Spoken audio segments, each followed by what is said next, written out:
অৱসৰপ্ৰাপ্ত শিক্ষক শিক্ষয়িত্ৰীক মই ধন্যবাদ জ্ঞাপন কৰিছোঁ।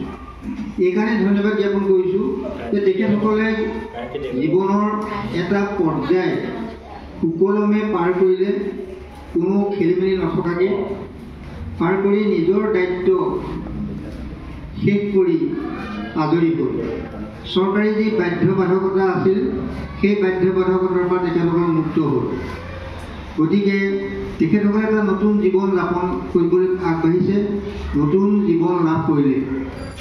আগতে বহুদিনৰ আগতে কোৱা আছিল এটা প্ৰবাদ যে লাইফ বিগিনছ এট 40, সেইটো অৰ্থ বেলেগ। এতিয়া কিন্তু লাইফ বিগিনছ এট 60, এই অৰ্থটো অকণমান তাৎপৰ্যপূৰ্ণ। কাৰণ আপোনালোকে সকলোৱে জানে যে 60 বছৰ পাৰ হ'লে আমাক কি বুলি কয়, জ্যেষ্ঠ নাগৰিক। আৰু 60 বছৰ বয়সলৈকে এতিয়া মানুহ সম্পূৰ্ণ সক্ষম হৈ থাকে। গতিকে 60 বছৰত লাইফ বিগিন হয়। তেওঁলোকৰ কৰ্মজীৱনৰ যি আৰ্হি সেই ভতে আমি আগবাঢ়ি যাব লাগিব।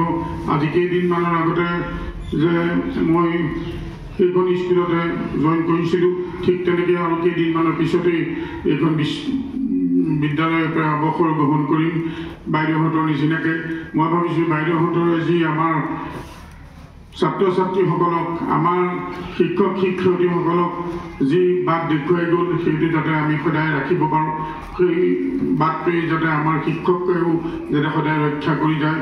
মোৰ শ্ৰদ্ধাৰ দুগৰাকী বাইদেউৰ কথা মই নক'লে নাপাওঁ, তিনিগৰাকী বুলিয়ে কৈছোঁ যে মই যেতিয়া এইখন বিদ্যালয়ৰ দায়িত্ব লৈছিলোঁ, সেইখন বিদ্যালয়ত প্ৰথমতে মই মোৰ নিজৰ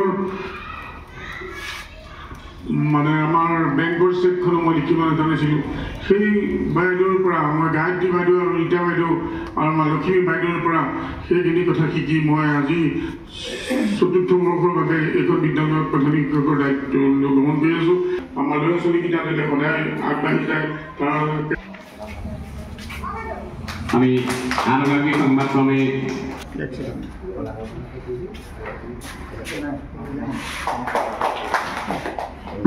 অনুষ্ঠানটোৰ প্ৰস্তুত বৃদ্ধি কৰিলে।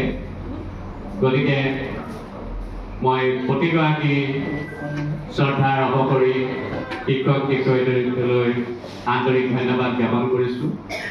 যিহেতু আমাৰ শিক্ষক শিক্ষয়িত্ৰীৰ ফালৰ পৰা আমাৰ পৰাগ ঠাকুৰ ছাৰে ক'লে, আমি আৰু বিশেষ একো নকওঁ বুলি ভাবিছোঁ। তথাপিও আমাৰ ছাৰে বা বাইদেউ কৈ যোৱা দুই এটা কথা যে আমাৰ এটা ধাৰণা আছিলে এটা সময়ত যে 60 বছৰ হ'ল অৱসৰ ল'লে মানে তেখেত বৃদ্ধ, তেখেতে ধৰ্ম কৰ্ম কামহে কৰিব লাগে। আমাৰ নিজৰ ধৰ্মটো মই দেখিছোঁ যে অন্য কাম কৰিব নোৱাৰে। কিন্তু পৃথিৱীখন পৰিৱৰ্তন হৈছে যে মানুহে এতিয়া ইমানেই কাম কৰিবলৈ লৈছে যে তেওঁলোকে মৰিবলৈও সময় নাপায়। যদি আমি বিখ্যাত ব্যক্তিসকলৰ জীৱনী পঢ়োঁ, আমি চৈয়দ আব্দুল মালিকৰ বিষয়ে আছোঁ। অসমৰ সৰ্বাধিক গ্ৰন্থ 140খন গ্ৰন্থ উপন্যাসে লিখিছিল। তেওঁ মৃত্যুত যেতিয়া কেঞ্চাৰত যন্ত্ৰণা কাতৰ হৈ আছিল, তেতিয়াও তেওঁ অলিখিত তেওঁ এখন ডায়েৰী লিখি থৈ গৈছে, যিখন পিছত আমি প্ৰকাশ কৰা হৈছে। তেওঁ সেই কেঞ্চাৰৰ অৱস্থাতে ভৱেন্দ্ৰনাথ শইকীয়াদেৱতো তেওঁ শেষ নিশ্বাসৰ সময়লৈকে কলমটো হাতত আছিল। সেইদৰে যাতে আমি হোমেন বৰগোহাঁই ছাৰলৈ চাওঁ, তেওঁ বিখ্যাত মহান বিজ্ঞানীসকলে যিসকলে অহৰহ দিনত ৰাতি কৰি কাম কৰি আছে, তেখেতসকলে জীৱনটো কেনেকৈ পাৰ হৈ গ'লে, কি কাম কৰিলে। APJ আব্দুল কালামে আহি শ্বিলঙত সেই ঢলি পৰিছিল। তেওঁ গোটেই ওৰে জীৱনটো কৰ্মই কৰি আছে। আজি ভাৰতবৰ্ষ এখন শক্তিশালী ৰাষ্ট্ৰ হিচাপে পৃথিৱীৰ বুকুত মূৰ দাঙি তুলি থাকিব পৰা হৈছে। যিয়ে নহওক আমি দেখিছোঁ আমাৰ প্ৰকাশ হয় প্ৰতি বছৰে। তাৰ নৰৱে, ফিনলেণ্ডৰ যিবোৰ দেশ, সেই দেশবিলাকৰ সুখী দেশ। তাৰ গড় আয়ুস এতিয়া আজি আমাৰ উত্তৰ শিক্ষা খণ্ডৰ নগৰ কেন্দ্ৰৰ 6গৰাকী শিক্ষক শিক্ষয়িত্ৰী যোৱা দুবছৰত আমাৰ বিদায় আৰম্ভ হৈছিলে। এই বিদায় পৰ্বটো আমাৰ পৰম্পৰা ৰক্ষা কৰি আজি আমাৰ বিদ্যালয়তে তেওঁলোকৰ বিদায় সম্ভাষণা জনোৱা ব্যৱস্থাটো কৰিছিল। সেইবাবে দায়িত্বটো মোকে দিছিলে যে আমাৰ নগৰ কেন্দ্ৰৰ যিকেইজন শিক্ষক শিক্ষয়িত্ৰীয়ে অৱসৰ গ্ৰহণ কৰিলে, যে সেই আমাৰ বিদ্যালয়তে এই অৱসৰ অনুষ্ঠানটো পাতি সকলোকে সম্বৰ্ধনা জনাবৰ বাবে দায়িত্ব দিছিল। সেয়ে আজি সকলোৰে তেওঁলোকক ঘৰে ঘৰে গৈ নিমন্ত্ৰণ কৰি আনিলোঁ।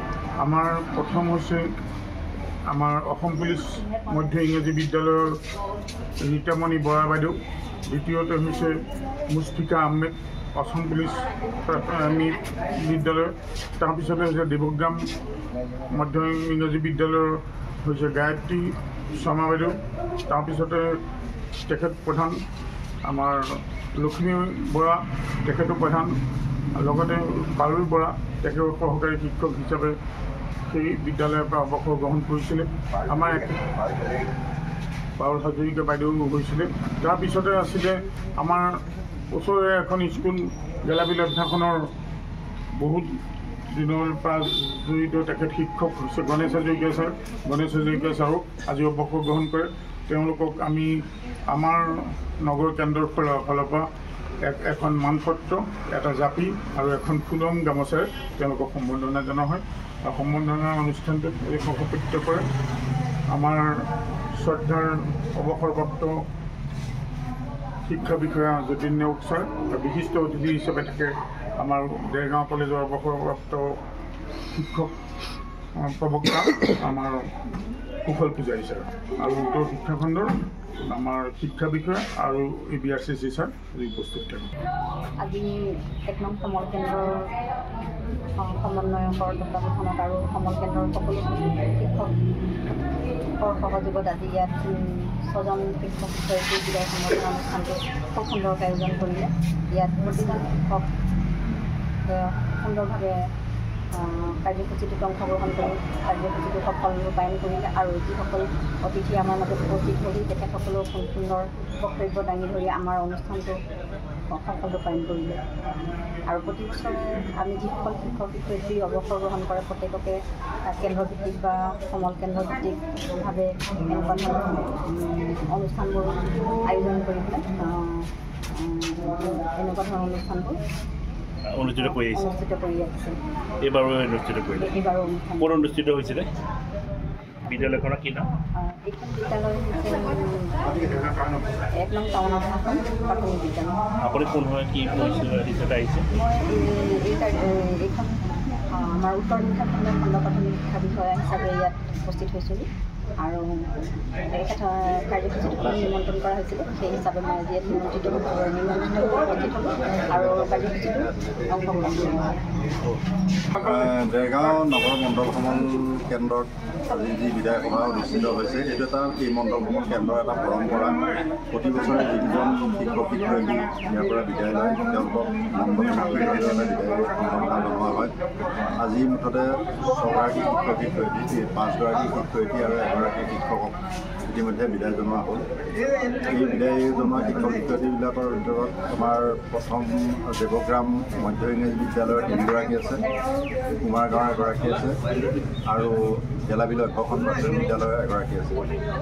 গতিকে মুঠতে আমাৰ 6গৰাকী শিক্ষক শিক্ষয়িত্ৰী। গতিকে 6গৰাকী শিক্ষক শিক্ষয়িত্ৰী বিদায় দিয়া যি পৰম্পৰা, সেই পৰম্পৰা ৰক্ষা কৰাৰ কাৰণে আমি খণ্ড তৰফৰ পৰা মণ্ডল সমল কেন্দ্ৰৰ সমন্বয়ক তথা সমূহ শিক্ষক শিক্ষয়িত্ৰীলৈ শুভেচ্ছা জ্ঞাপন কৰিছোঁ।